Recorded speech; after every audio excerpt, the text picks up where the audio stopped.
to Yogaroo Online. Today's workshop is all about MFR. So what is MFR? MFR stands for myofascial release. So it is a self-massage technique that works into the mya being the muscle and the fascia being the fascia. So myofascial release. So we're working with balls mainly, but we also use bricks, which I'm sitting on.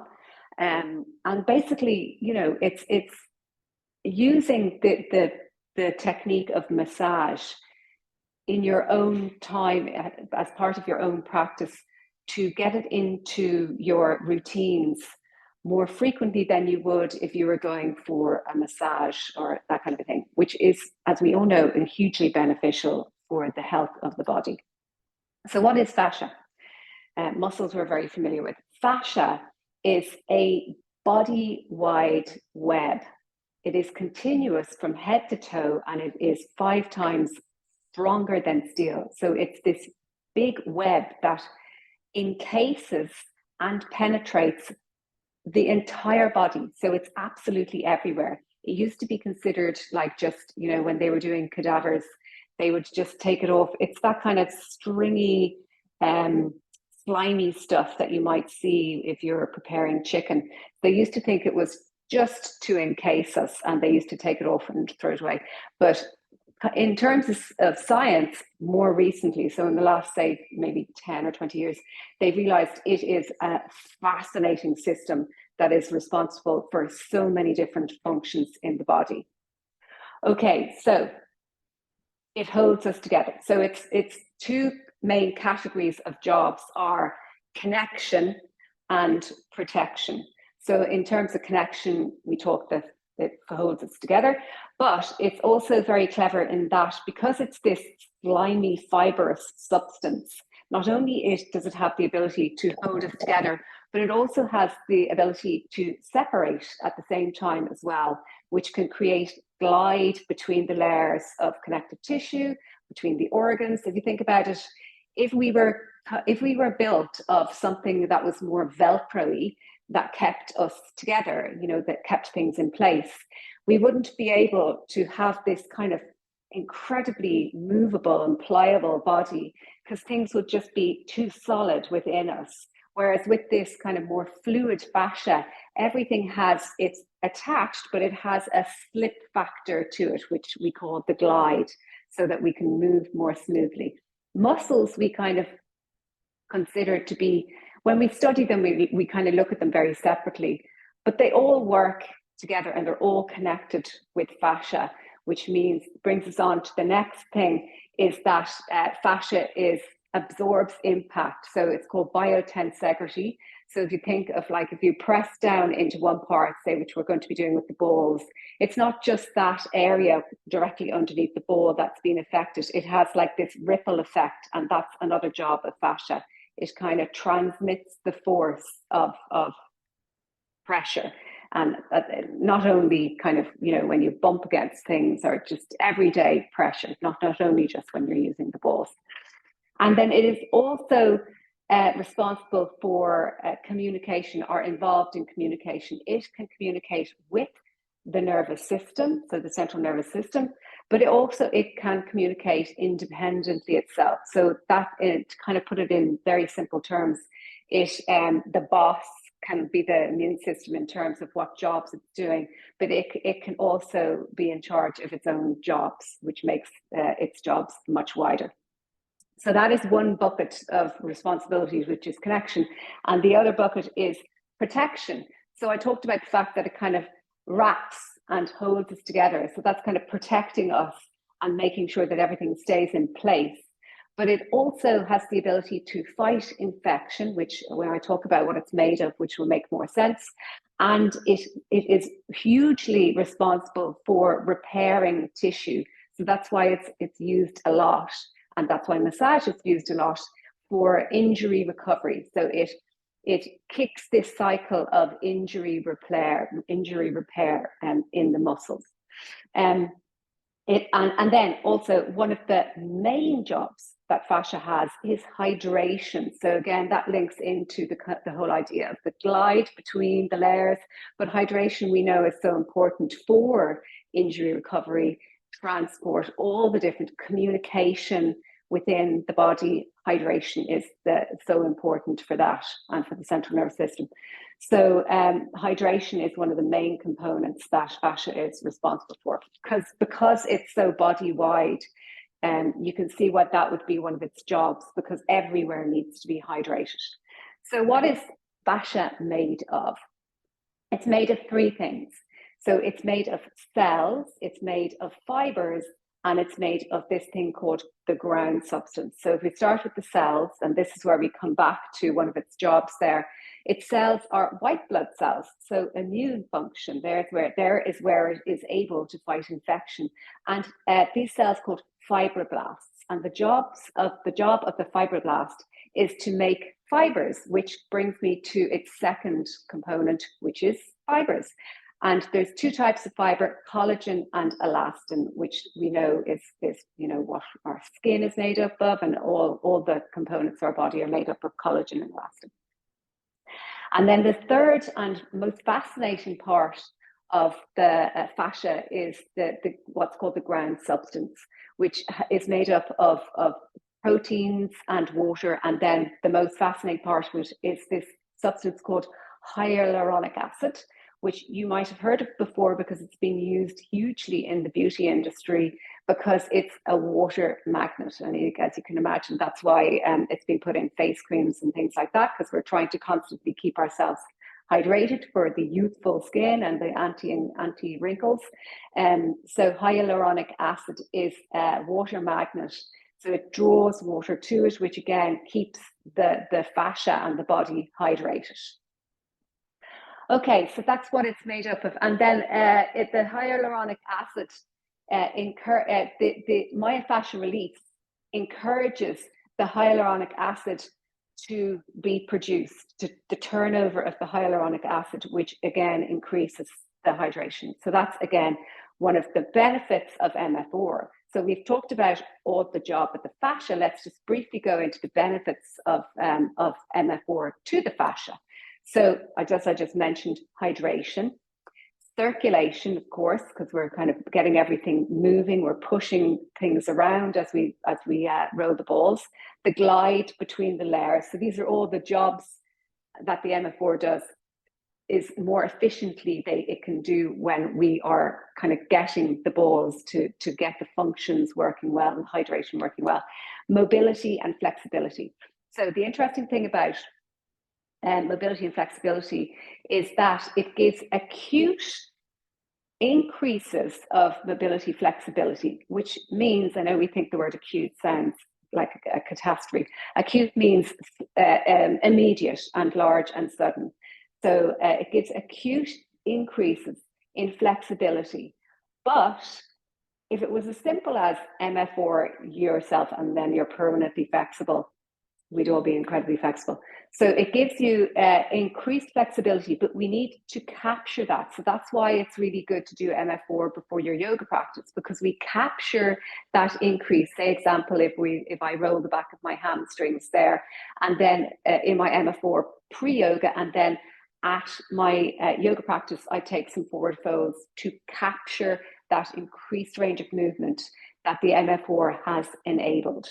So it's immediate, it's sudden, but it gradually wears away. Having said that, with increased little and often uses of MFR, say like, every day, just for 5 to 10 minutes, you can increase your range of movement and your flexibility. Okay, and then immune function linking into those white blood cells, and tissue repair being the fibroblasts, which make the fiber, and the collagen and the elastin, which repair. Okay, so all coming together nicely now. Now, one of the most interesting parts of MFR, definitely for me anyway, when I use it in my own practice, say at the end of the day, if I've had a very busy day or I'm feeling a little bit stressed, is its effect on the nervous system. So I talked about it communicating with the nervous system and independently. When it communicates with the nervous system, this in particular slow MFR movements, so rolling really slowly, or just compression and breathing, talks to the parasympathetic nervous system, which is the rest and restore. So it stimulates the parasympathetic nervous system, which gives this body-wide effect. And you'll see it now when we start doing the techniques. We will start with rolling our feet, but your whole body will feel the effect of it, or, you'll certainly feel it up the one side, and you'll start to feel the lovely kind of zoned out effect of stimulating the parasympathetic nervous system. Okay, so if you have your manual there, grab it. And I've gone through most of the kind of introduction part. We'll just quickly go through it and see if there anything else that jumps to mind for me that would be interesting to chat to you about.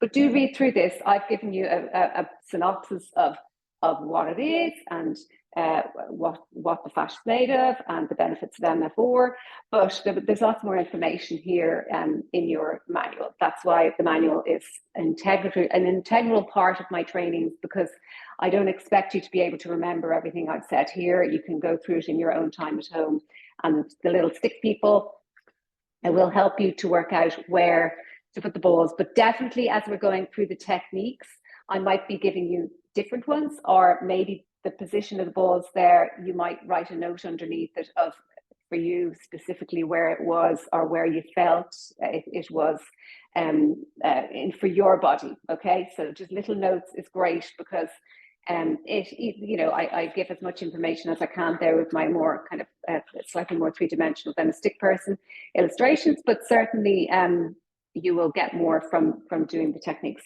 In the recording, I will timestamp so that you can come back to the techniques that you want to use. And this is a treat, and it's also a treat for me, because for the next hour and a quarter, we're going to be going through a whole body-wide MFR experience, and you're going to feel fabulous afterwards. But realistically, in my own practice, I'll just be doing kind of, the front of the hips if I've been sitting all day, back of the hips, because again, if you've been sitting all day, well, a lot of it's related to being sitting all day. Shoulders if I'm feeling tense. I was working with a hip injury at the back of my glute there, and now it's settled because of MFR. It's an incredible tool if you have these little niggles, that just rolling them out over a period of time, it won't happen overnight, can gradually get rid of those little niggles. I've had fantastic success with my private clients of shoulder injuries using mainly the MFR with a little bit of yoga to capture the range of movement afterwards.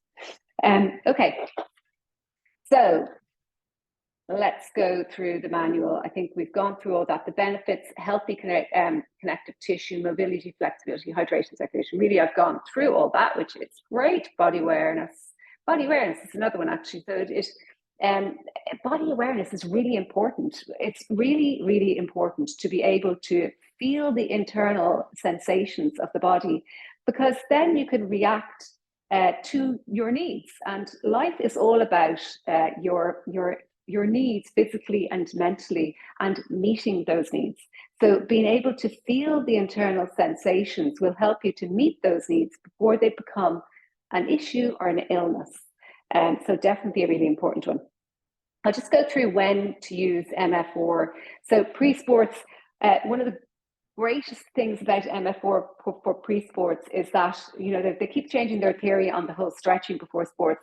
MFR will warm up the muscles pre-sport, but it won't overstretch the muscles. So they've kind of decided now that stretching before, particularly kind of, athletic performance type stretching, or, if you're an athlete or something like that, there needs to be a certain amount of tightness to an athlete or to a sport, because there's this elasticity of energy that needs to fire from a certain position, if try and put it simply.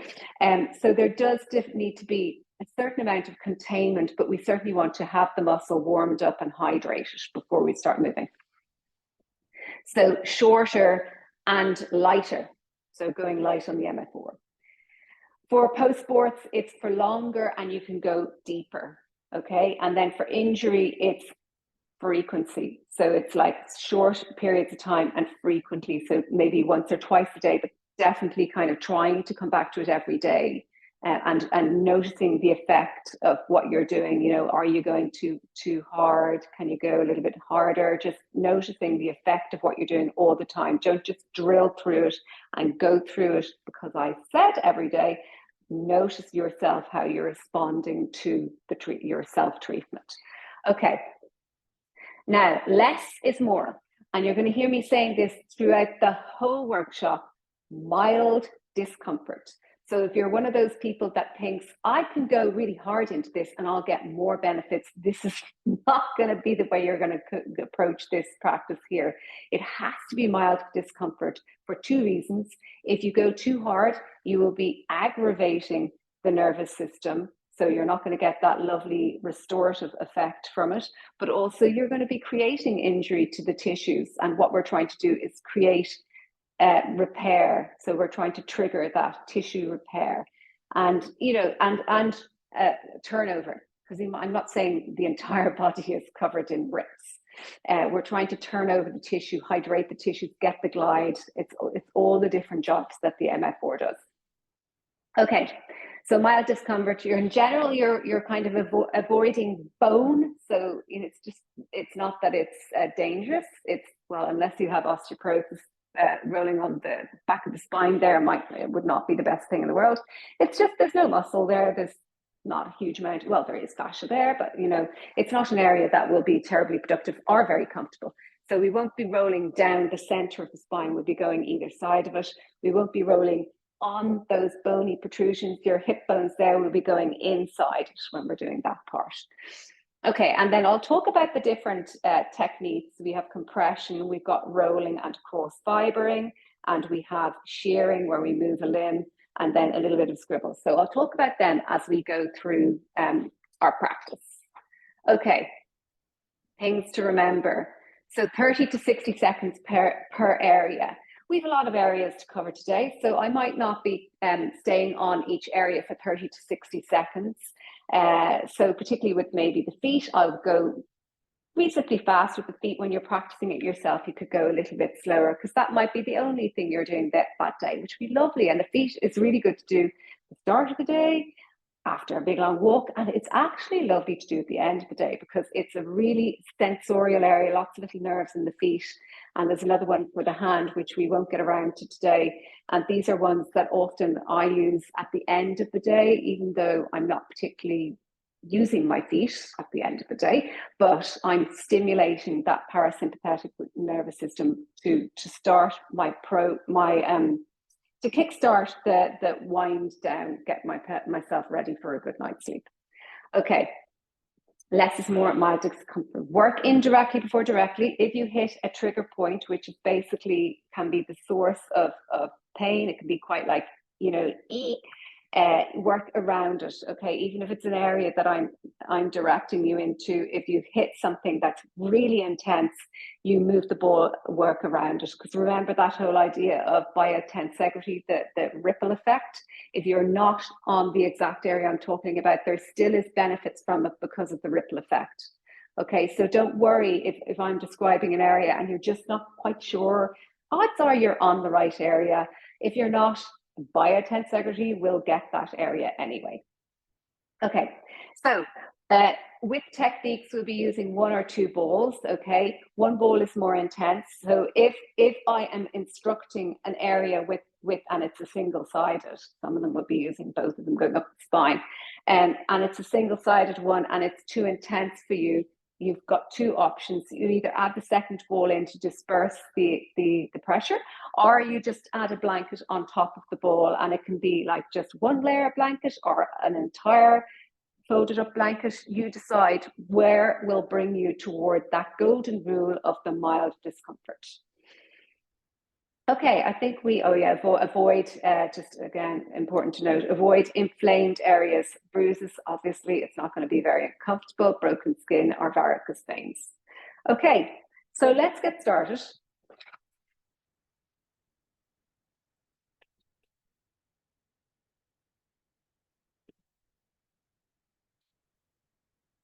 Okay, pop the bricks out to the side. So we're going to come up to standing and we're going to start with the feet. Okay, so come up to standing. And then actually I'm going to sit back down again and show you where we're going with our feet. Okay, so we're going to go into the center. Then we're going to go to the ball of the big toe, so this mound here. Then we're going to go to the inner arch here. We have 3 arches, and then we're going to go to the outer arch here.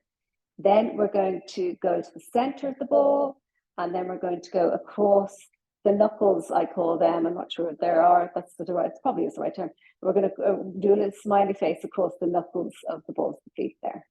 Okay, and then we're going to do both sides. We'll do one side, we'll observe how it feels, and then we'll go and move on to the other side.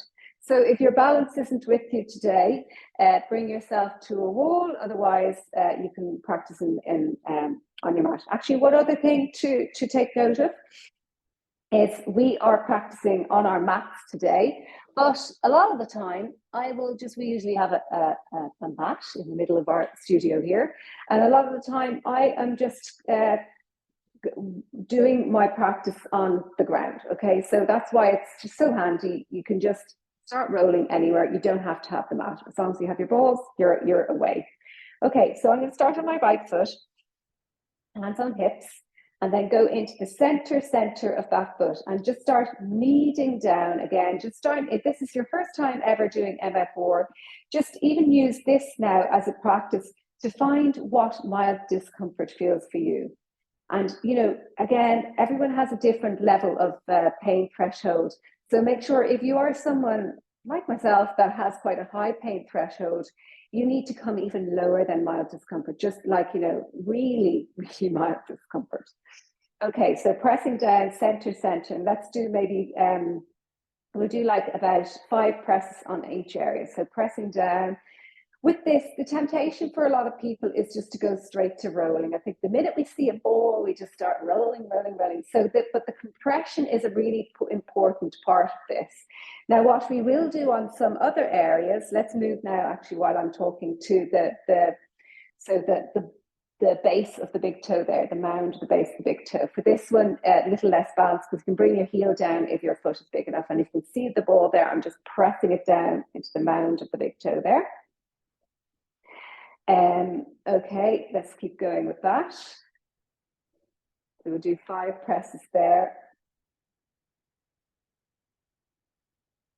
And then we'll go to the inner arch there. So with the inner arch, I'm kind of in the center of the foot again. I can just see the ball poking out the side there and I'm pressing down. So you're balancing it again a little bit. This one, press.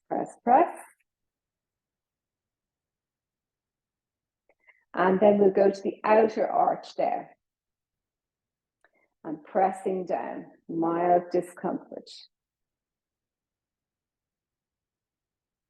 Okay, and then moving on, so we'll do kind of about, 3 to 5 presses for each one. Okay, and then move on to the center at the back of the heel. So for this one, my toes can round down and I'm just pressing into the center of the back of the heel there. So pressing the ball. So actually, while you're doing that there, it's important to note different types of ball. So you can use a lacrosse ball are great. I buy loads, hundreds of them, and I use them with all my students and my private students. These ones are rad balls made in conjunction with or in collaboration with yoga medicine. So the difference being that they have a little bit more give to them. The lacrosse balls will be a little bit harder, so you need to just be a little bit more careful when you're pressing down on the lacrosse balls. Or you'll find your you could also use a tennis ball, but if you're going to use this practice more frequently, I definitely would recommend getting these, lacrosse or these rad balls because of the grip. The tennis ball will just slide out from underneath you, and you definitely will find it much easier, let's say, to keep the ball in position when it is the grippy ones. Okay, now we're going to now do a little smiley face there. So you probably will be standing like this for balance. I'm just kicking that leg out of the way so that you can actually see a side view of my foot there. So a smiley face across the back of the heel there. And just be careful there, maybe going a little bit lighter, because there's lots of tendon ropes along the back of the heel there. So we're not necessarily trying to, you might feel them kind of at the grittiness as you roll across the heel. We're not trying to break that down, okay? So just go gently there. And then kick the ball up, heel down, and then just rolling across the top of the foot. Now go nice and slowly here. And what I'm trying to do is get the knuckles of the feet to kind of push through and see kind of little white bits of the knuckles pushing through at the top of the foot there, going nice and slowly. This is a great one if your feet have molded into shoe shape. It's a great one for separating the toes, a good one for kind of bunion prevention, and possibly kind of helping, you know, the way with bunions, they use those toe separators to try and improve it. This will do the same type of thing. So you're encouraging the bones to separate back out again. Okay, and then our next one, we're going to go, now this one, it's important to go one direction with this one. We're going to go from the toes to the heel. So toes to heel, and then I just pull it back with my toe, toes to heel, and one more, pull it back, toes to heel. That is just to push everything up. See, if we've released any little bits of debris, we're pushing it up and getting the lymphatic system to dump it out. Okay, and then you can just do a little scribble on the whole foot. Great, and then just pop the ball out of the way. Stand on the mat there. Little softness to the knees. Let the arms just hang down. So I've done my right side. I'm not mirroring you, so I'm probably tapping what looks like my left leg. So just feel into the side that you've worked with and notice the difference between sides. Can you feel more connected to the ground on that side that you've worked? Does it feel more fluid, less chalky? I mean, for me, my right foot even feels bigger because I've woken up all the little nerve endings on it. Now, out of interest, can you feel the effects of that going up the right side of the body, and just notice it? Can you see how far up the right side of the body? Can you feel it? So for me, I suppose it might be because I've been doing this for a while now. I can actually feel it up in my shoulder. My right shoulder feels softer and less up around my ears than my left one. The whole right side body feels both sensorial and connected, and at the same time soft and fluid. Okay, great. Let's go over to the second side now. So I will go this way. So center now. Okay, going into the center of the foot, pressing down. Do a few presses. So yeah, we don't need to scribble. We're just keeping pressure down, pressure. We're not moving around and rolling. And then we go to the big toe mound, so the heel can come down now if your foot is long enough. And press down. Put a few presses there. And you can use the bend in the knee to get a little bit more weight over that front foot there if you need to. And then we'll go to the inner arch. And pressing down, so I can just see the ball. If you keep the toes and the heel up, I can just see the ball poking out and the inside arch there, pressing down, and then outer arch. And you can see how quickly, now hopefully you got a sense of how incredible this practice is on the nervous system. And that's only the things we can feel. You know, think of all those other things I talked about, is the things that's happening in the fascia and the foot and the muscles that you can't particularly feel, but they're still happening. So a lot of the time, so let's see, where are we now? Move to the back of the heel there next now. So a lot of the time, the great thing about the fact is that you can feel the benefit of it. It brings you back to it, because we find it hard to stick to self-care practices unless you can feel the benefit of it. So that's the great bonus of MFR, is that you actually can feel the benefit of it. But there's so many hidden things that is happening that you might not be instantly feeling, but maybe you will over time. You'll feel more of the glide and the hydration It's more the nervous system one is the instant one that we feel. Okay, let's do the smiley face now at the back of the heel there. And then push the ball forward, and we'll do the smiley face nice and slowly across the knuckles of the feet there. Like, to get the toes to kind of look like they're almost separating.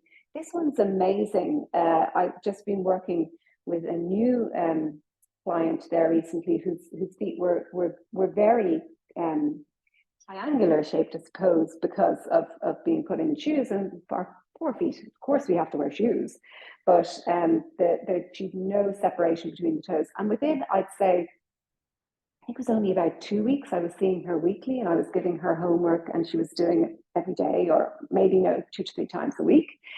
You could suddenly start to see a little bit of space between the toes. So it's amazing, instant or almost instant benefits to doing this. And the feet get so much insult, or maybe insult's the wrong word, but use. They're just, the insult is the shoe, but again, we have to use the old shoes. But just, they get such a hammering, let's just say. So it's really great to do the MFR on the feet to try and give them a little bit of love and attention. Okay. So let's do our toes to heel then. Toes to heel, and pull it back. So don't be tempted to go both directions. I'm just literally pulling it back with my big toe, and then I'm pushing it again. I'm pulling it back, and I'm pushing it again, because I'm pushing it up the leg. It'll be captured by, there's little lymph nodes around the back of the knees, or the lymph systems everywhere, but there's certain areas that will get pulled into the lymph system and pushed out. Okay, and then you can do a little scribble on the whole foot. Okay, so let's stand again and just observe. See, do we feel more equal left to right? Just try and stop chopping my head off. Okay, a little bend of the knees, softness, roll the shoulders back, stack, so ankles, knees, hips, shoulders, a little string at the center of the crown up towards the ceiling. Breathe. Notice how you feel. More equal left to right. Soft and yet strong. Able to stay standing more efficiently because we have those little suction pads woken up on the soles of our feet.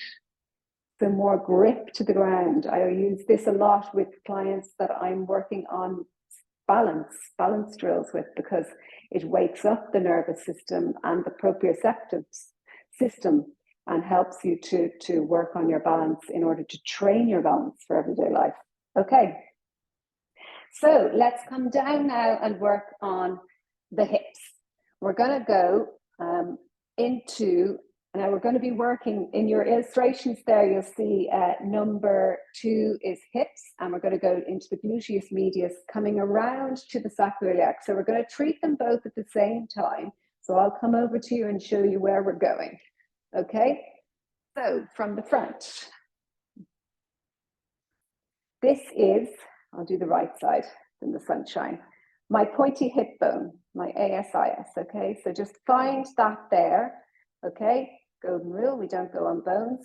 So come back from it until you hit the softer tissue.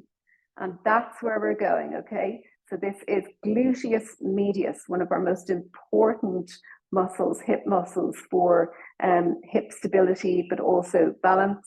It's the one that kind of brings the leg out to the side, but it also keeps the leg directional as we walk. So it's always firing to keep us stable. Okay, so the balls are going to go there. We're going to work 2 balls. Some people go 1 ball, but I even go 2 ball, and I've been MFRing this particular area for a long time now. It's one of my favorites.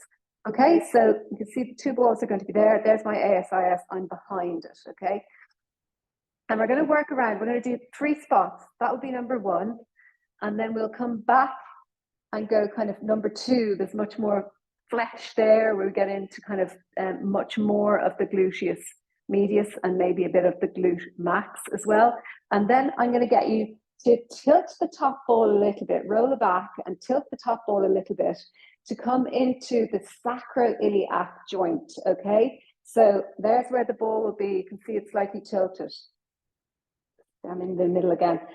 So our sacroiliac joint is where the sacrum hits the iliac. So that's the name of our pelvis there. And it's this triangular shape. That can be a really sticky joint. It's not fused, but it's got very little movement. But it can be the cause of a lot of back pain. So this working with the side glute, the back glute and the sacroiliac can be a really good drill if you're suffering from lower back pain. Okay, let's get cracking into it. So I'm going to work on my right side first. So maybe if you go on your right side as well. Okay, so we're going to come down and here I am again. There's my ASIS there. I found it and I'm going to pop the balls right behind it there.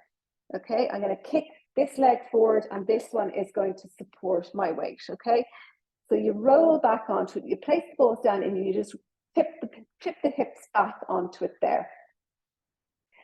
So what I started with talking there when we were doing the foot and then it went out of my mind is that with MFR, we're not necessarily rolling around all the time. That's what I was talking about. People, when they see a ball, they just want to roll all the time. But when we start into a new area, you can roll around a little bit just to find an area that you want to work on. So here we are. I've given you guidance of where you want to be, but you can kind of move the balls up and down, side to side, until you find your area within that range of the gluteus medius that you want to work on. So how do you know what your area is? It's not going to be the trigger point that I mentioned before, where there might be an injury or a particular tightness, because now you can work into them if the pain is mild discomfort, but most of them can be a much more intense pain than that. So you want to be working into an area that, for me, how do I describe it? Sometimes it can be, yes, definitely there's mild discomfort there. There isn't mild discomfort there. It's more comfortable. So I'll go towards the mild discomfort a little bit because I feel, okay, I've found something that needs work on there.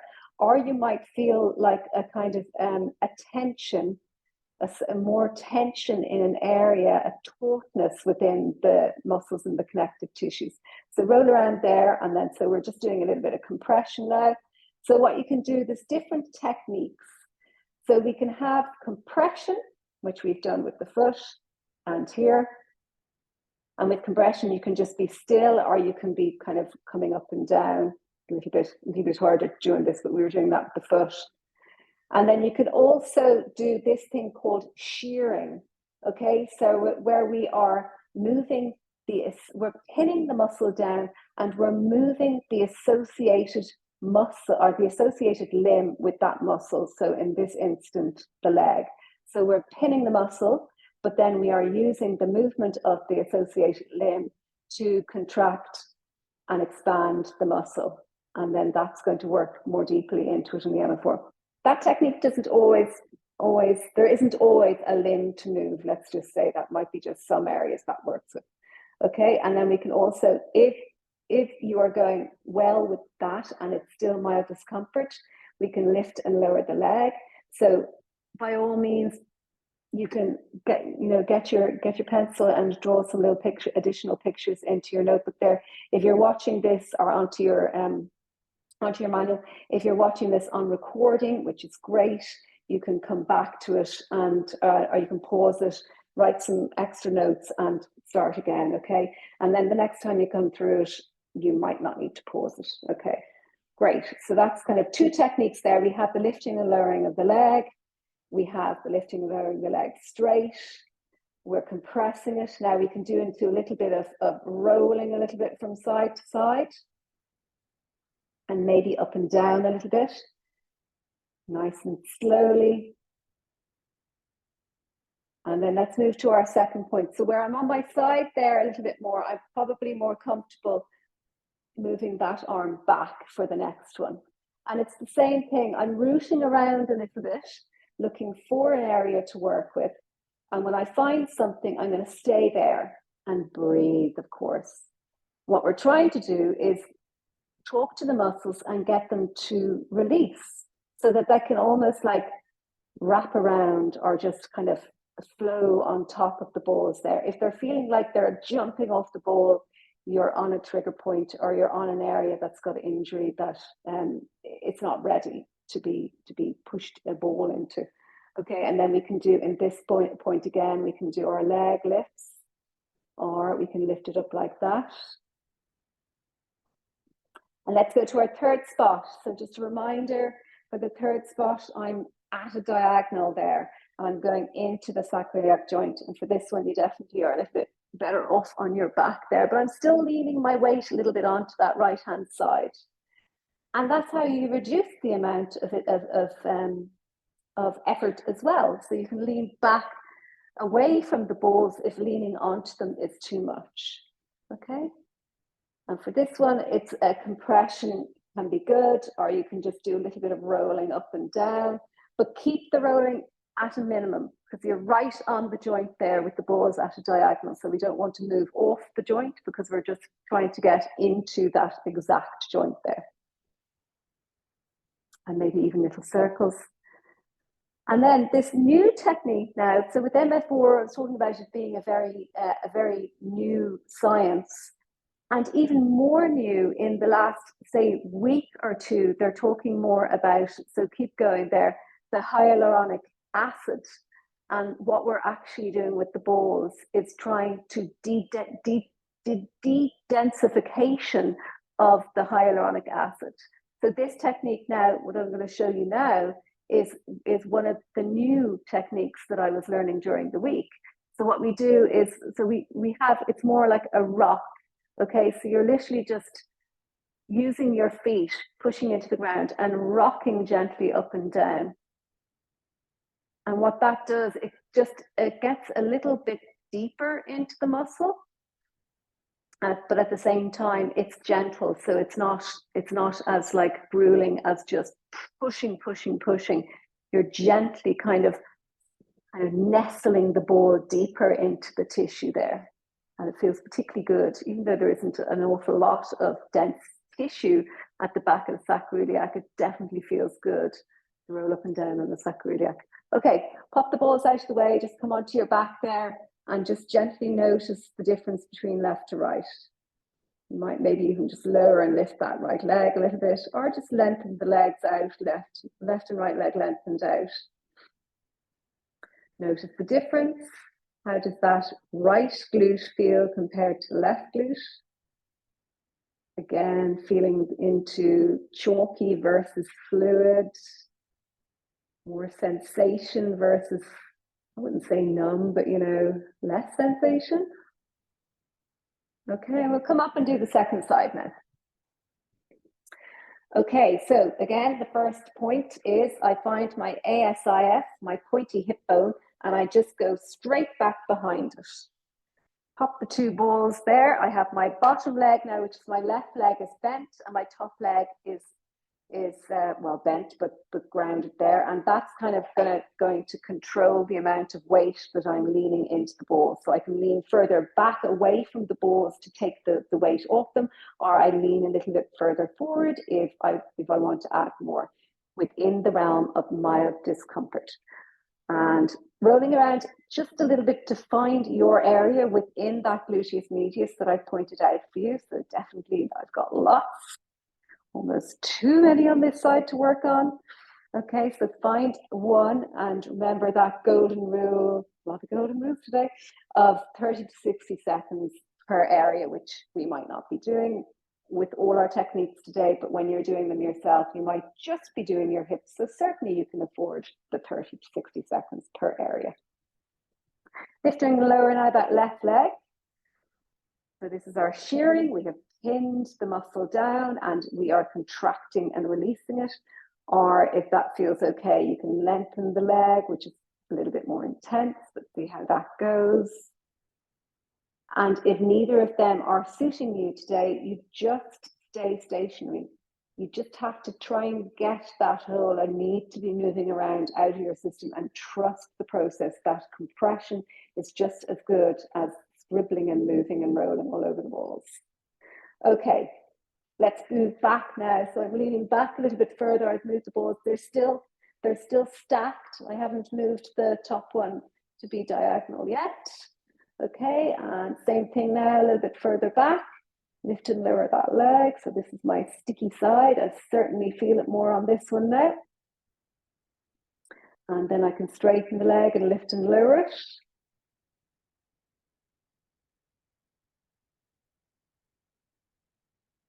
And then let's go into our third position. So I now have them, I've moved the top ball a little bit further than the bottom ball so that they're at that diagonal along my sacroiliac joint now.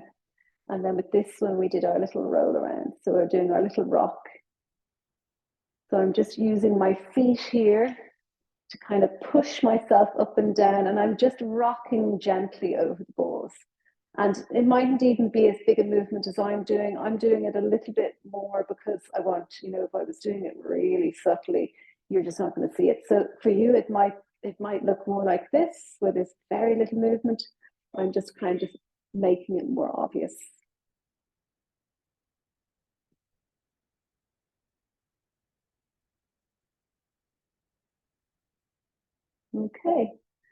Okay, so that's our glutes going around to our sacroiliac joint.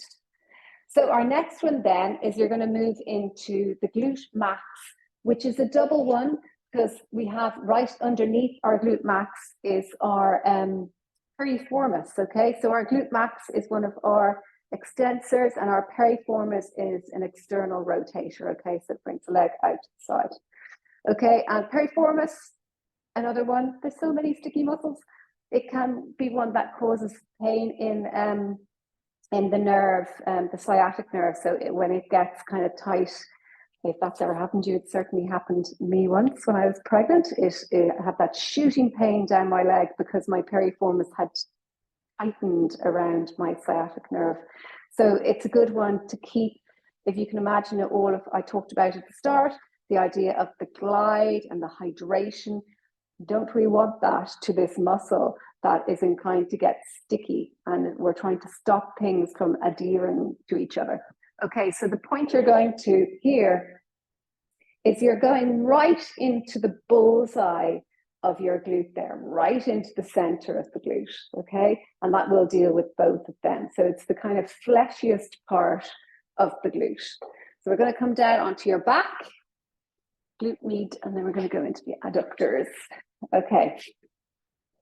So we have a few different techniques for the legs with this one. So we're going right into the center of the glute. You might need to walk your legs away a little bit to get into the spot there. So if you can see it, there it is for me. Okay, and again, starting with that just gentle kind of, you know, you can use your hands to move the balls. You're trying to find an area that you want to work with here. So you're looking for that mild discomfort or just something that feels like it needs a bit of work. Okay, let's see. I've got one there. Now with this, so for the glute, what we want to do is push the weight onto it. So let's work onto our right side first for the glute, okay? So I'm going to pop the left foot on the right knee and then push my weight a little bit more into that right side there. Okay, so that's just weighing down and taking the weight off the left one there. And I'm rolling my weight over to the right side. I've pushed extra weight onto that hip by putting the foot on the knee there. I'm just rolling forward and back.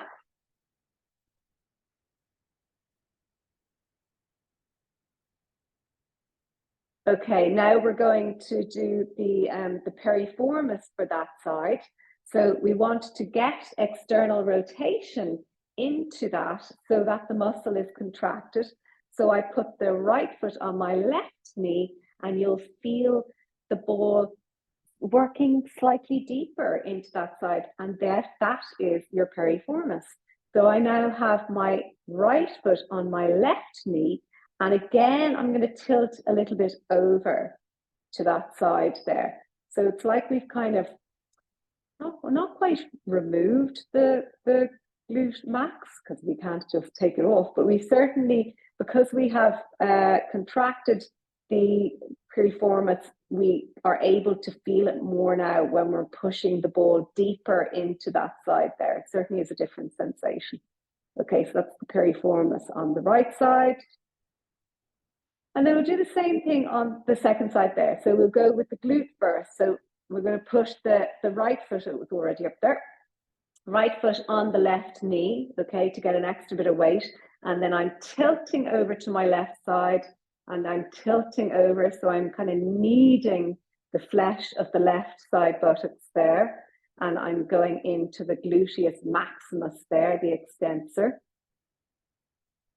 And then I'm going to put that foot down and put the left foot on the right knee. So I'm activating the piriformis now, and move the ball around if you need to find it. You'll definitely know it when you find it. It's quite a, it's got sensation, let's just say. But again, I'm sticking with mild discomfort. I mean, you know, don't be frightened if you go beyond mild discomfort, just pull it back a little bit. You're kind of playing with the mild discomfort, but you're not staying in anything higher than mild discomfort. So for example, for me there, I leaned a little bit too far into that and it felt more intense. So I pulled the weight back off it a little bit. Okay, great. Okay, great. So that's the glutes done. Now we're going to work into the adductors. Okay, so that's all the muscles down the insides of the thighs there. And what you need for that is a brick and your ball. Okay, so you can see from your picture there, you're going to be lying on your side. You'll have the brick, and then the ball is going to sit on top of it. Okay, let's see where we're going next. Yeah, we're moving into the legs now. Okay. So I will do my right side first. Okay, so I'm not going to mirror you. You can do your right side too. Okay, so the bottom leg just stretches out. We're trying to get that one kind of out of the way, or have a little bend in it. Then the top leg, now it just depends on the kind of the height of your hips, really. If the brick is flat, it's great because it gives you a little bit more area to roll around on. But for me, I don't know, sometimes I feel that let's see, it's better to have it on the mat rather than half on it. I feel that I can kind of get to my inner thigh a little bit easier without having to kind of roll towards the ground if I have the brick up on its mid height there. So brick, lowest height, mid height, highest height. So I have it on its mid height there, and the brick on it, or the ball on it. Now you might need to, you know, reposition or guide the ball a little bit here with the top hand there, just in case it starts to fall off the ball. Okay, so now with this one, let's go higher up into, we'll do 2 spots here on the inner thigh. We're going to go higher up here, and we're pressing down and releasing, or you can kind of, don't forget, you're very welcome to do your little roll around and find an area, but certainly it's a little bit easier to get straight on the adductors there. Okay, I'm rolling down. I'm just lifting that leg more to just get more weight onto it. I'm not necessarily internally and externally rotating the leg. I'm just pressing down. Now you can do a little bit of up and down movement and a tiny bit of side to side because you're on the brick. There isn't a huge amount of space to roll, but again, the movements for the rolling don't need to be that big.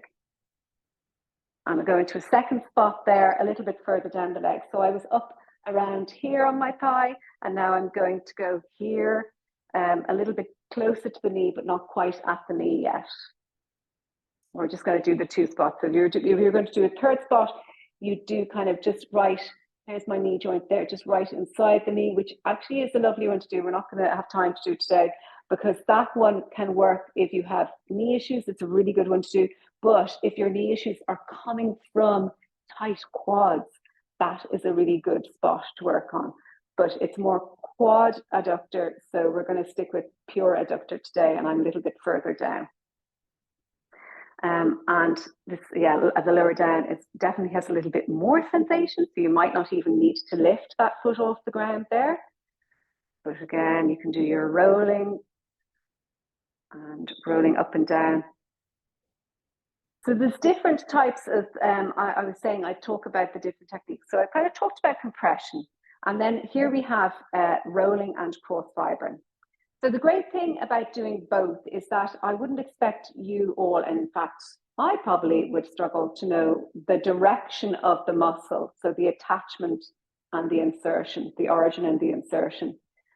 Because one technique is to roll with the direction of the muscle. So if I was to roll kind of up and down here, I would be going with the direction of the muscle. And then if I was to roll side to side, I'm going like, you know, like a guitar string, I'm going across the fibers of the muscle, and both have their own benefits.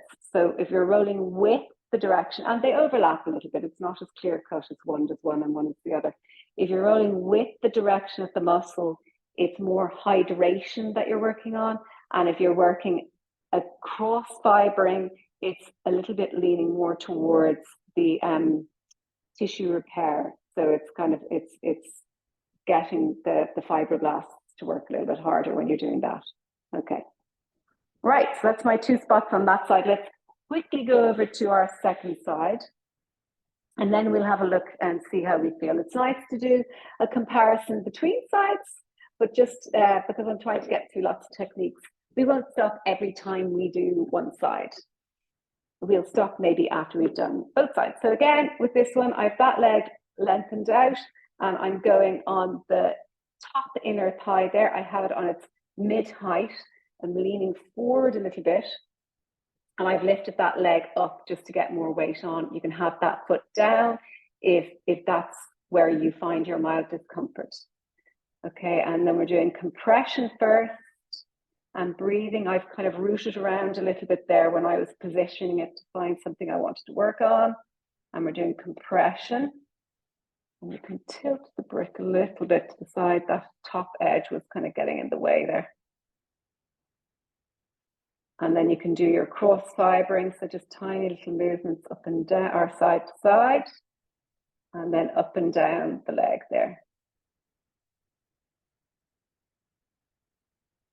Okay, we move into our second position. So I'm up further.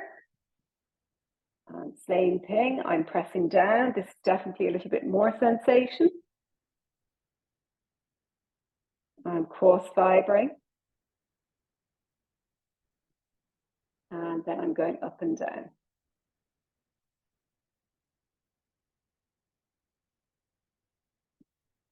Okay. Join the pinning.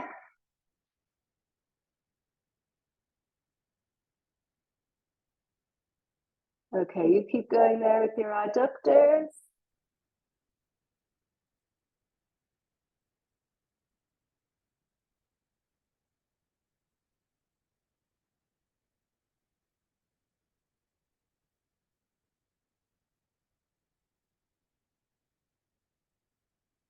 Great. Okay.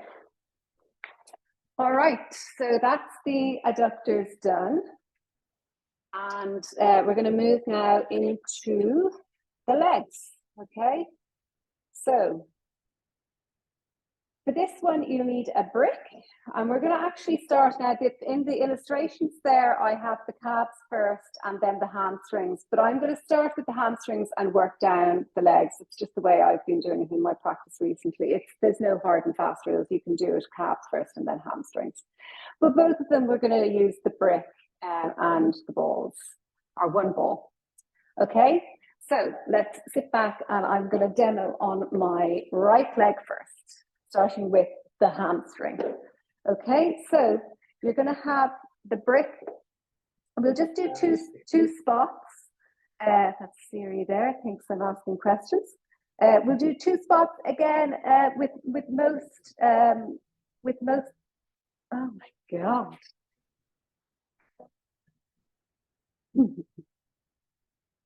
Sorry.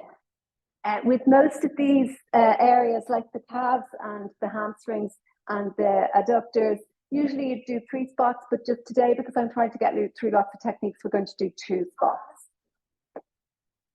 Okay, now the other one's getting involved. There's too much technology in this house. Okay, so we're going to do 2 spots. We're going to come up high, but not all the way to the attachment there. And we're going to come up into kind of the meatiest part of the hamstring. And then we're going to come down a little bit further into kind of this type of an area there. So there's my knee a little bit further. So if you were going to do 2, you'd come up high, you'd come center, and then you'd come down a little bit, but you're not going to go into the back of the knee there. Okay, so coming up high there, pop the brick underneath the ball.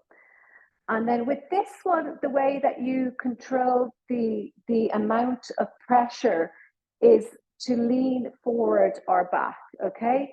So you're not really coming into a forward bend, but you're just kind of stacking your spine above your pelvis there to pop a little bit more weight onto the ball if that's where your mild discomfort is, okay?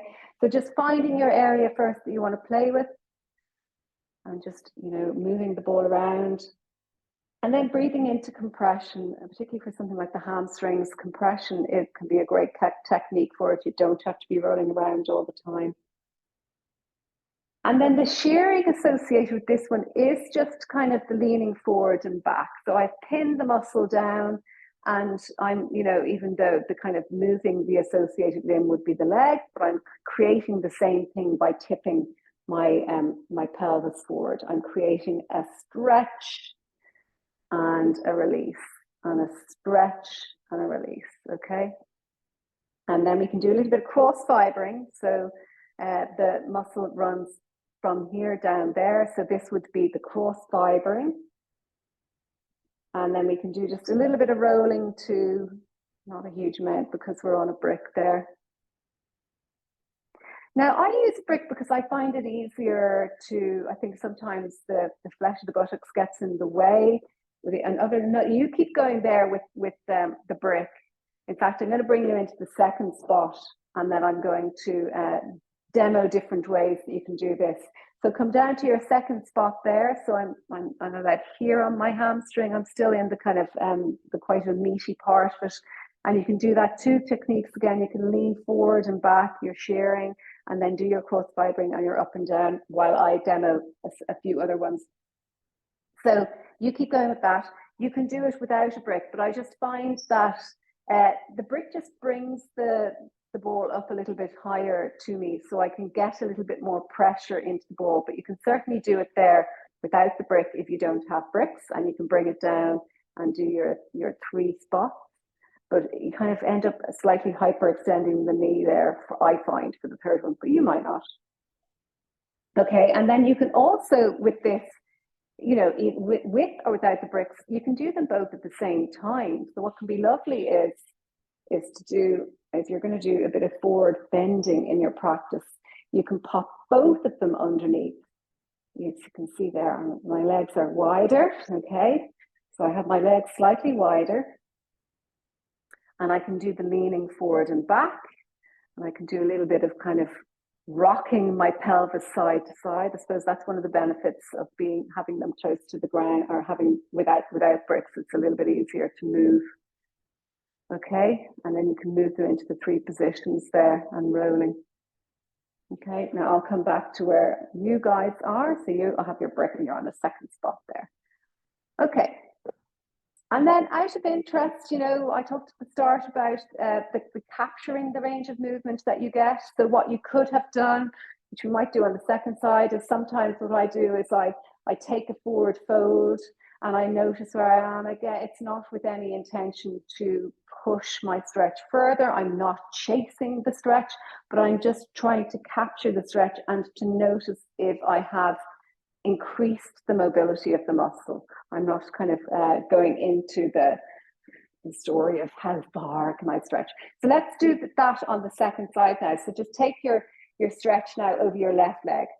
You haven't done a lot of stretching, so don't push into your stretch, but just notice where you are in your stretch and notice the sensation in the back of the leg as you stretch over your left leg. And then we'll do our MFR on that side. Okay, so your brick up at the highest point there.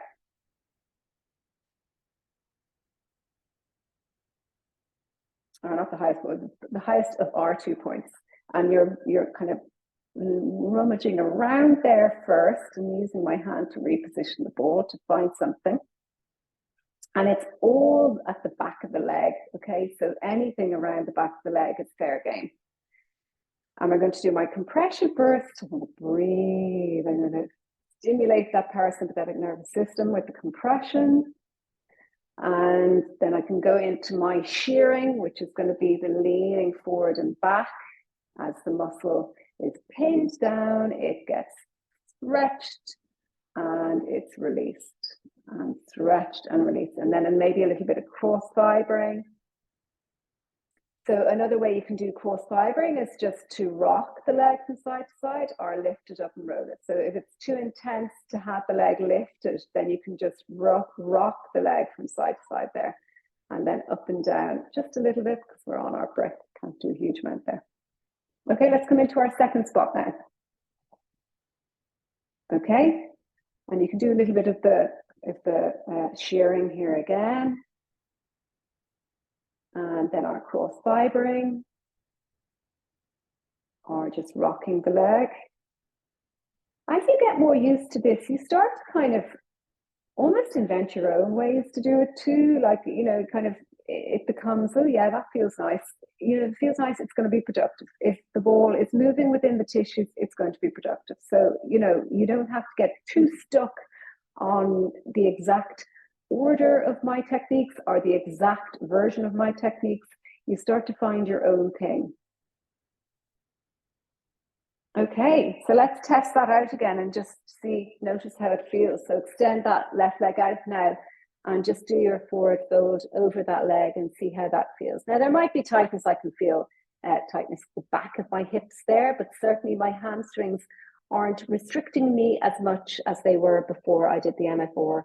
And as I mentioned again, start class, what we do is what is great to do, not every time you practice, but MFR before your yoga practice will increase your flexibility and mobility, and then we capture it by doing stretching, okay? And this is just one example, the hamstring, but every single muscle can be the same principle, the shoulders, the back, everywhere. So if you're doing it to increase your flexibility, you do it before your yoga or just before stretching, and you do a little bit of stretching so that the increase in flexibility becomes a little bit more embedded into the muscle, because if it's just MFR, it increases and then gradually goes back to normal.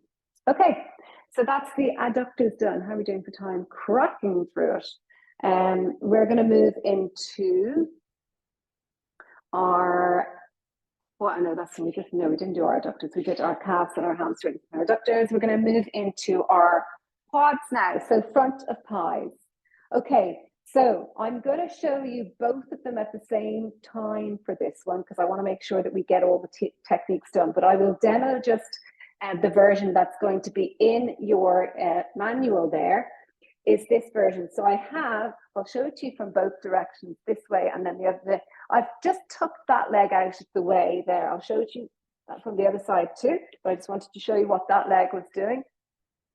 I've tucked it out of the way there so that I can push all my weight into the top of the quad there. Again, we'll do 2 spots. So maybe, you know, halfway, or kind of just above halfway and just below halfway.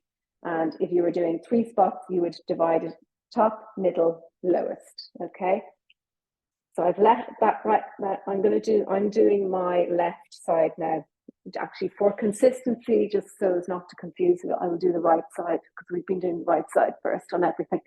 Okay, so I've tucked my left leg out of the way, and I have the ball underneath my thigh there. Now, this is kind of a tricky position for probably quite a lot of people to get into. So I'm going to incrementally show you different ways to do this that might be a little bit more accessible for you or for your students, if that's who you're teaching it to. So one technique will be the old brick, which is our best friend. So we're bringing the brick up higher. We're bridging the gap between the ground and our thigh there. Okay, so that's one method which can be a little bit easier. Or you can then also do this method, which I'm going to show you. We're actually going to do this one. So I was just demoing that one. So you do 2 versions, and we're actually going to do both of them at the same time now. So this is the 3rd version. So you're going to do it from lying down, okay?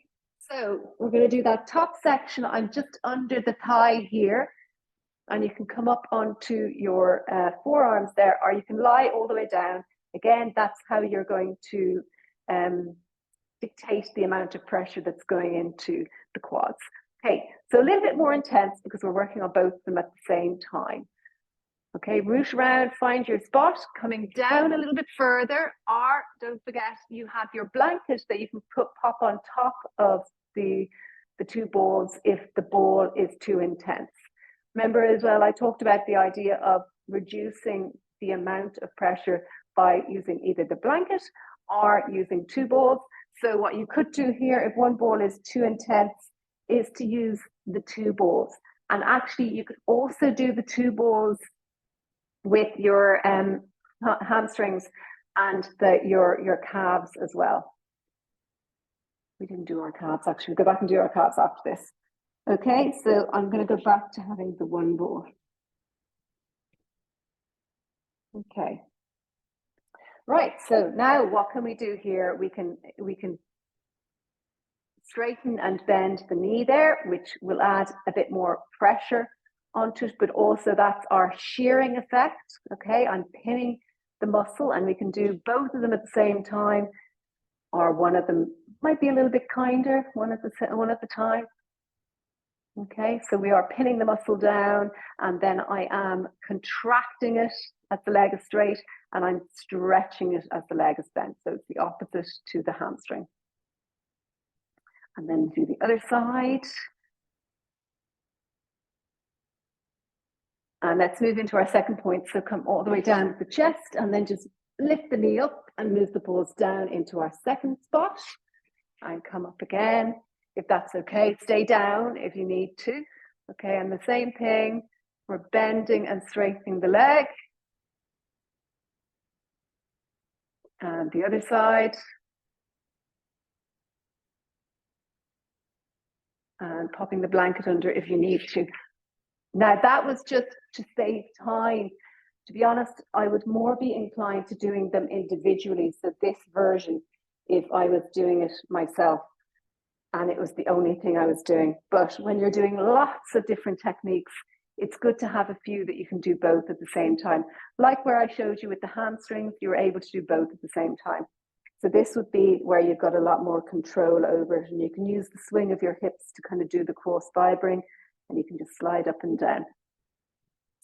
Okay, let's go back and do the calves. We forgot to do the poor calves when we were doing the hamstrings. Okay, so with the calves, again, we're going to use the brick. And we're going to do just one spot on the calves. We would usually do maybe 2 or 3.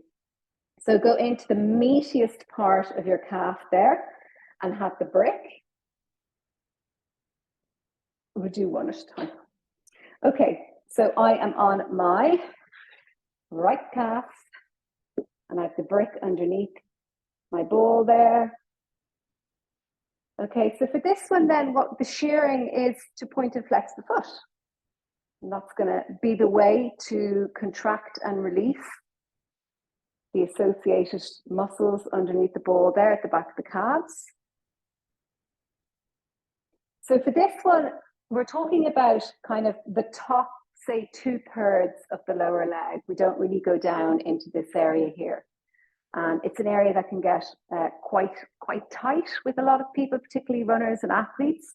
So it's a really good one to work on. There's lots of different areas that you can work on with the calves. And there's also techniques which are lovely that you can kind of go into the side of the calf and roll the ball up and down like that. If you can see where my ball is there. I'm kind of rolling up and down into almost like the side part of that big fleshy meaty calf there. Whereas with this one, I'm kind of going into the center of the calf. So it divides and I'm going right into the center of the calf there. Okay, let's move on to our second calf there. So I'll flip around. Okay, so left side, center, and then I'm pointing and flexing the foot.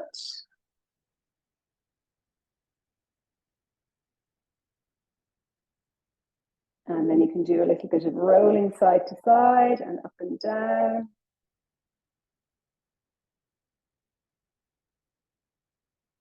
Okay, and then of course for you, 30 to 60 seconds, we're going to rapidly move on now. So our abdominals, I am just going to show you one abdominal area because we have our shoulders left to do, and I definitely don't want to scrimp on the shoulders. It's a lovely technique, and we have lots of things to do on the shoulders, and it's fine. Okay, so with our abdominals, I'm going to show you the position of where you might want to work with them, but we're just going to go on the inside of the ASIS. Make sure I don't chop my head off there. Okay, so here we are again with our two pointy hip bones there. The first one is going to be just inside the two pointy hip bones. So I'm just going right inside, and when I lie down, if I'm really lying on my front, I'll show you that in a minute. We're going to be tucking the ball right inside that ASIS, and you can reposition it. If the skin gets a little taut, just reposition, get more skin and push it under there. So that's going to be working. These techniques are really good if you suffer from any sort of intestinal gas or indigestion. Now, if you're quite bloated, you can use a rolled up towel rather than the balls, because it could be quite uncomfortable if you're using the balls for this. But if it's just a little bit of constipation or something that you need to get things moving, the balls are amazing. Great to bring on holidays with you. A lot of us get kind of quite dehydrated and constipated on holidays. So good to bring on holidays with you. Okay, sorry, second position then is there's my pubis there. It's going to be just above the pubis there. Okay, this is where we're working into the rectus abdominis, so one of the six-pack. Then we're going to come up. We're not going to do all this today. We might just do the inside the ASIS. Then the third position is just underneath the belly button there. Again, that's working on the rectus abdominis. And then it's just above the belly button, and it's like you're trying to tuck the balls underneath the front of the ribs there, but you need to be careful that they're not lying on the ribs. We're kind of tucking them under. And you move all these around as you're lying down, which I'll show you now. So you have 4 positions inside the ASIS, just above the pubis, just below the belly button, and then above the belly button and a little further apart, which is going to work into the obliques, our rotating muscles there. Okay. Now today I'm going to show you, I want you to feel where is the right position for the just inside the pointy hip bones there. So I usually just pop the balls down and then lie down and then just kind of lift the hips up and shimmy the balls around, find my 2 pointy hip bones there, and then pop the balls in just inside them. Now the way you control the pressure on this is to come up a little bit higher, but not all the way up though. It's more just kind of up onto the forearms there. All the way down will take the pressure off them again.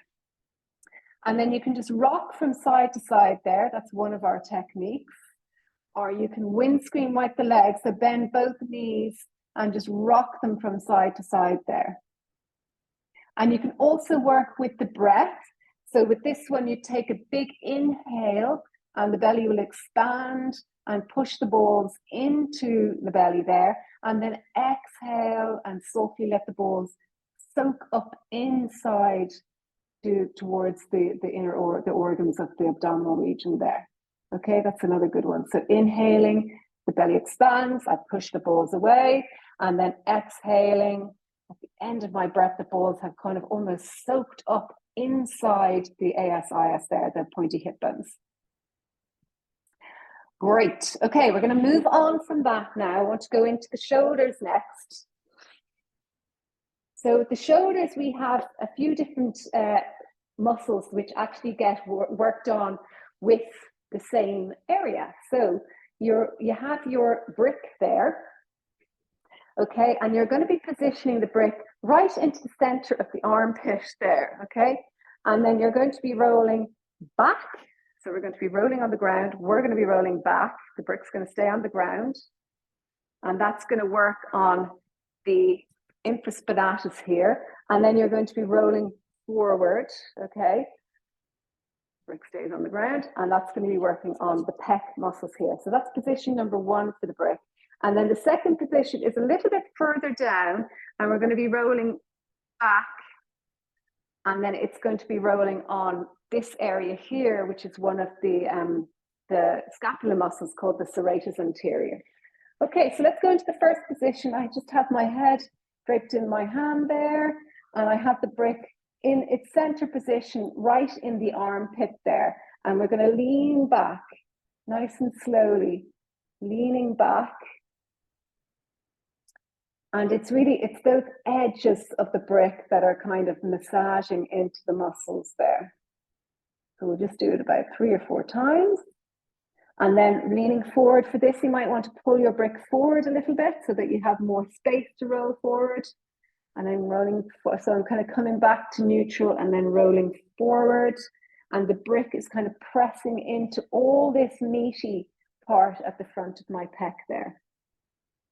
So remembering again, just with working with the nervous system, we want to be moving nice and slowly through these techniques here.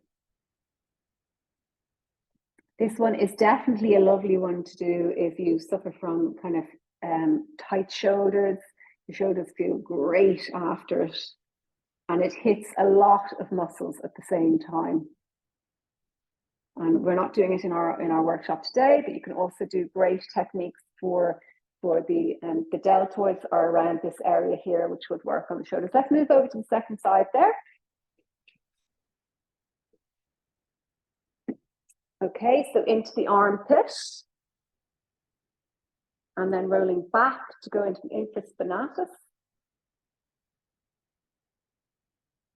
I'm going nice, slowly, try and breathe through it. That one feels much stickier. So actually, a good technique, if I've hit a trigger point or something at the back of my infraspinatus there.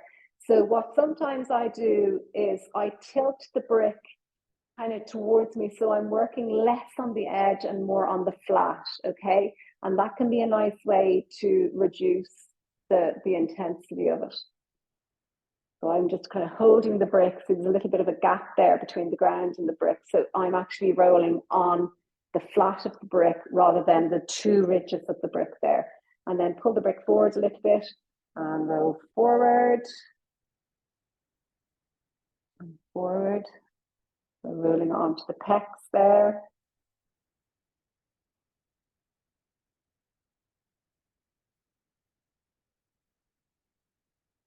Okay, great. So just come up to kneeling now. We haven't done one of our observations in a while. So let's come up to kneeling. Roll the shoulders back. Take a deep breath. Lengthen through the tip of the crown. And just notice how the shoulders feel. And notice how the arms feel. Notice how your abdominal feels, the hips. So start to notice all the areas of the body that we've worked on.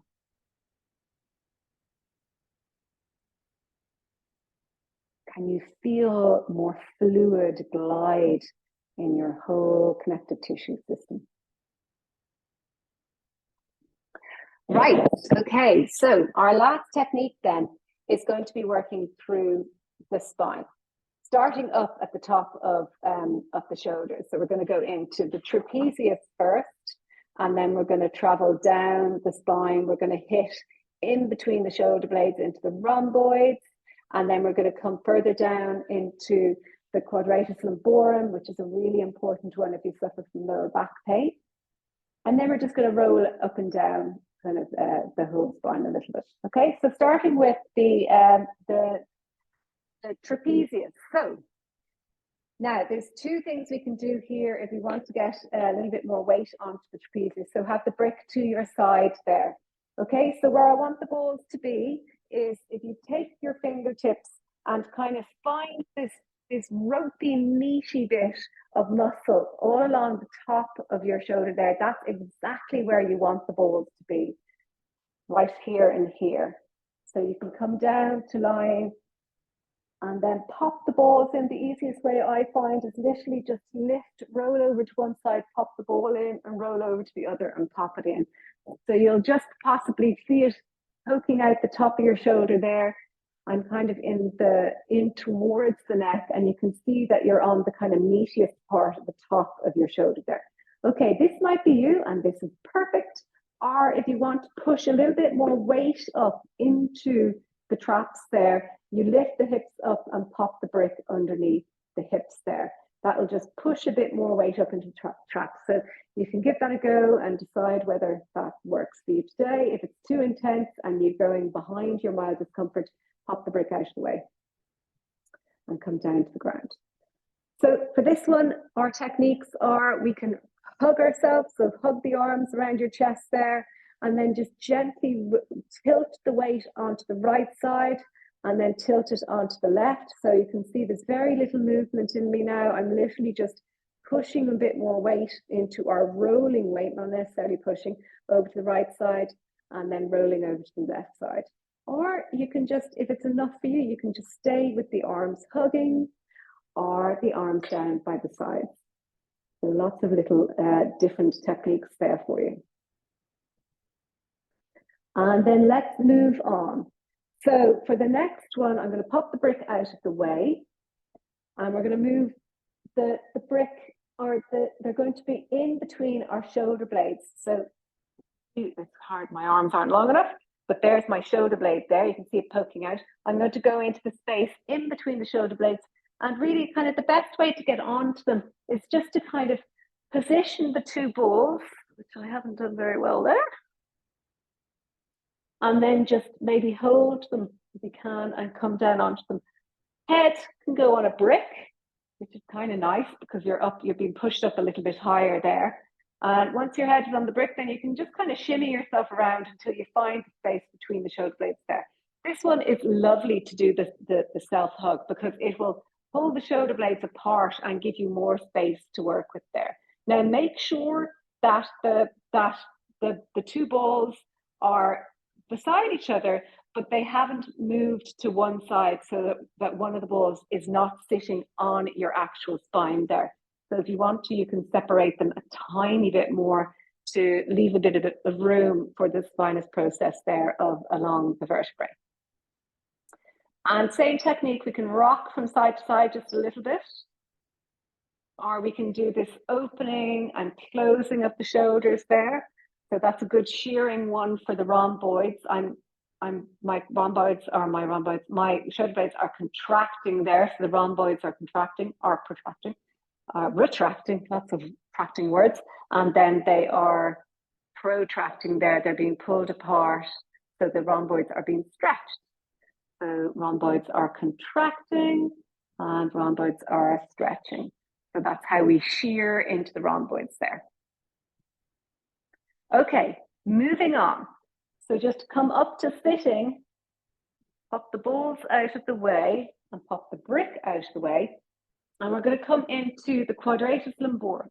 So the QL, the easiest way to find that is to find your lowest rib there, and then the top of your pelvis, which is here, around there. And it can help to kind of move yourself around a little bit. There, I can find my rib much easier when I've moved around on the top of the pelvis. The quadratus lumborum is a ropey muscle that connects along there. So it connects the ribs to the top, the spine and a bit of the ribs to the top of the pelvis. So we want to go, and they're kind of triangular shaped. So we want to go into any of this area between the hip bone, the pelvis, and the lowest rib. Okay, so popping it in there. Now I want to get you in position, and then I'm going to come up and show you where you might go for a few different areas. But for today, we are going to just do one area. So go right into the center there of the space between the lowest rib and the hip. And we're kind of close to the rib, but we're not on, or close to the spine, but we're not on the spine. Okay, we're either side of the spine with the balls there. Okay, and then what you're going to do, and you're going to go through these techniques in your own time, because I'm going to get up and show you options for positions of the balls if you really want to just work on your QL. So you're going to drop the knees from side to side there. Okay, you can start by doing that, but repeat it there. Don't follow my instruction. I'm just giving you a few different techniques you're going to do.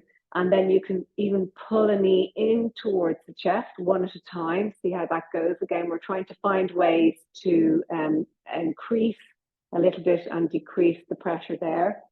And then you can even lift the hips up a little bit and just rock from side to side, up and down. Now, this is a really good example of where that new technique that I talked to you about, where it breaks down the densification of the hyaluronic acid, where we can just do this tiny little rocking motion. I'll just move my arm out of the way there. So you can just feel, I just kind of literally tiny little rocks up and down by pushing into my feet and pulling a little bit on the connector or on the fascia there. And that can even be done without the balls. So if you're teaching a class, if you're a teacher and you want to do a little bit of MFR on the whole back of the spine, get them to tip the pelvis up there and then just do this little rocking movement there. I don't have any balls underneath me, but I'm still because the skin is pinned down, I'm still, creating a little bit of pull by just rocking myself up and down. As you can imagine, the skin and the rest of the body is being tugged away from each other there. So go back into your techniques there for the QL. And I'm just going to show you some of the areas that we might go into. Let's see, QL. Yeah, we've gone through everything there. Great. So if you're working just on the QL, your spots would be, so you can come up high just under the ribs, okay? And then you can come down just above the pelvis and then come a little bit wider out, okay? So it's almost like remember I talked about the QL being this triangular shaped thing. So you're hitting the top of the triangle, the bottom of the triangle, and then the outer edge of it. And with all of that, you can do those few different techniques where you rock the knees from side to side, or you can pull one knee in at a time. Okay, so that is our last technique, and we are rapidly run out of time. So let's see, I also have the jaw one, or the head one, which I will quickly show you. Now, if you want to, you can come along with me, or you can stay there doing your QL if you're enjoying that. So I'll just show you this one, because it's a lovely one to do. So where we want the brick is, it's just kind of, if you find that what's called your occiput, it's the back of the skull there, it's where the skull kind of drops down. And we want the brick to be hitting along that ridge underneath that dip. Okay, so it's the dipped part that we're working on there. We're not working on the neck, okay? We're still on the skull. So it's like the underbelly of the skull there. Okay, that's your position. So pop the brick right there. Okay, and then let the head be heavy. I'm going to go through this nice and fast now because we've rapidly run out of time. But I do definitely want to share this one with you. It's a lovely one to do at the end of the day, or if you suffer from tension headaches, this is often the muscles associated with tension headaches. So you're just going to roll the head from left to right. And you're going to do that a few times, let's say 5 times. And then you're going to roll the head all the way to the right-hand side. You're going to come up halfway, so halfway between all the way to the right and back up to center. You'll find this ridge of muscle there. And you're going to do little circles on the ceiling with your nose, one direction and the other direction. And you're going to obviously spend a lot longer than I'm demoing. Then you're going to roll all the way to the left side, come up halfway, find that ridge, and then do circles with the nose one direction and circle with the nose the other direction. And then what can be nice is to finish off with another few rounds. So windscreen wiping from left to right. And there we have our full body MFR techniques. Okay, so I'm going to turn off the recording now in a minute, and I'm going to do a Q&A with anyone who is live. So your recording has been broken down into its sections, so you'll find your areas easily.